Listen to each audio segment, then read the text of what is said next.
या देवी सर्वभूतेषु शक्तिरूपेण संस्थिता नमस्तस्यै नमस्तस्यै नमस्तस्यै नमो नमः।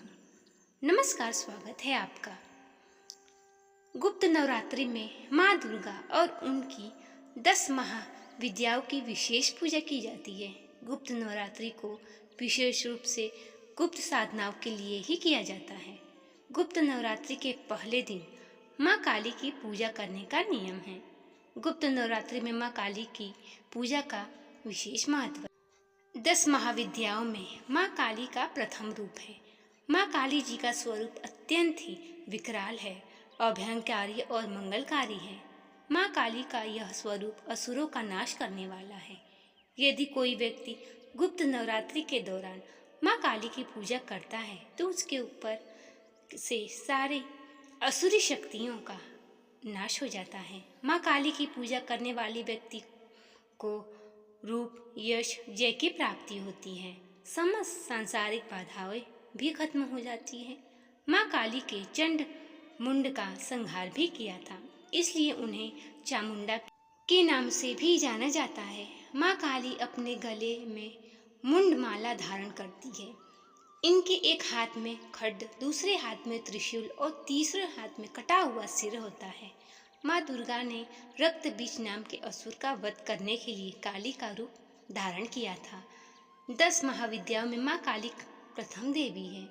गुप्त नवरात्रि के प्रथम दिन माँ काली की ही आराधना की जाती है। लोग तंत्र शक्तियाँ प्राप्त करना चाहते हैं तो उन्हें गुप्त नवरात्रि के पहले दिन विशेष रूप से माँ काली की पूजा करनी चाहिए। इसके अलावा माँ काली की आराधना करने से सभी प्रकार की तंत्र बाधाओं से भी छुटकारा मिल सकता है। जो लोग अपने शत्रुओं से बहुत परेशान रहते हैं उन्हें गुप्त नवरात्रि में माँ काली की आराधना करनी चाहिए। ऐसा करने से शत्रु से मुक्ति मिलती है और माँ काली की पूजा करने से अकाल मृत्यु का भय भी टल जाता है। अब आइए सुनते हैं माँ काली की पूजा विधि और आज की नवरात्रि के पहले दिन की कथा। गुप्त नवरात्रि में 2 तरीकों से माँ काली की पूजा की जाती है। जो लोग तांत्रिक विद्या हासिल करना चाहते हैं वह लोग इस दिन माँ काली की तंत्र विद्या द्वारा उपासना करते हैं। कुछ लोग गुप्त नवरात्रि के प्रथम दिन सामान्य तरीके से माँ काली की आराधना करते हैं, जिससे उनके जीवन के सभी संकट दूर हो जाते हैं।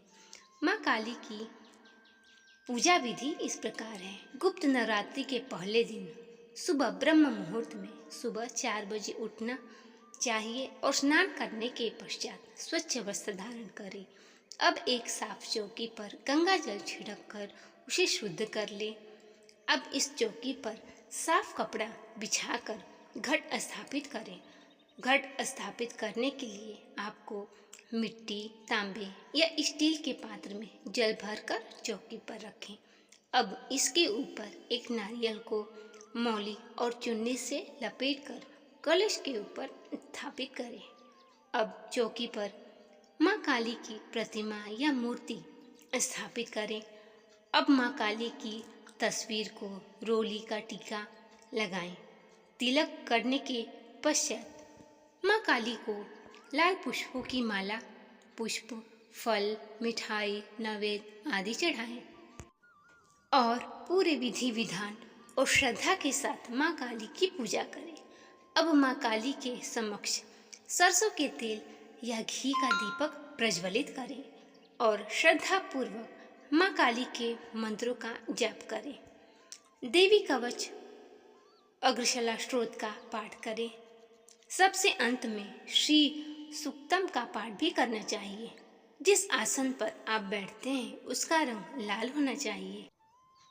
पौराणिक कथा के अनुसार एक बार दारुक नाम के राक्षस ने ब्रह्मा जी को प्रसन्न करके उन्हें वरदान मांगा और देवताओं और ब्राह्मणों को प्रताड़ित करना शुरू कर दिया और स्वर्गलोक पर कब्जा कर लिया। जिसके बाद देवता भगवान विष्णु और ब्रह्मा जी के पास गए। ब्रह्मा जी ने सभी देवताओं को बताया कि इस दुष्ट का संहार एक स्त्री ही कर सकती है। जिसके बाद सभी देवता भगवान विष्णु के पास गए और उन्होंने भगवान शिव को सभी बात बताई। जिसके बाद भगवान शिव ने माता पार्वती की ओर देखा। माता पार्वती इस पर मुस्कुराई और अपना एक अंश भगवान शिव में प्रवाहित कर दिया, जिसके बाद भगवान शिव के कंठ से विष से उस अंश ने अपना आकार धारण किया, जिसके बाद भगवान शिव ने अपना तीसरा नेत्र खोल दिया और उनके इस नेत्र से विकराल रूप वाली माँ कालिका उत्पन्न हुई। माँ काली के ललाट में तीसरा नेत्र और चंद्ररेखा थी। माँ काली के भयंकर और विशाल रूप को देख देवता, सिद्ध लोग सब भागने लगे। इसके बाद माँ काली दारू और उसकी सेना के साथ भयंकर युद्ध हुआ। माँ काली ने सभी का वध कर दिया, लेकिन माँ काली का क्रोध अभी शांत नहीं हुआ और माँ काली के इस क्रोध से संसार में भी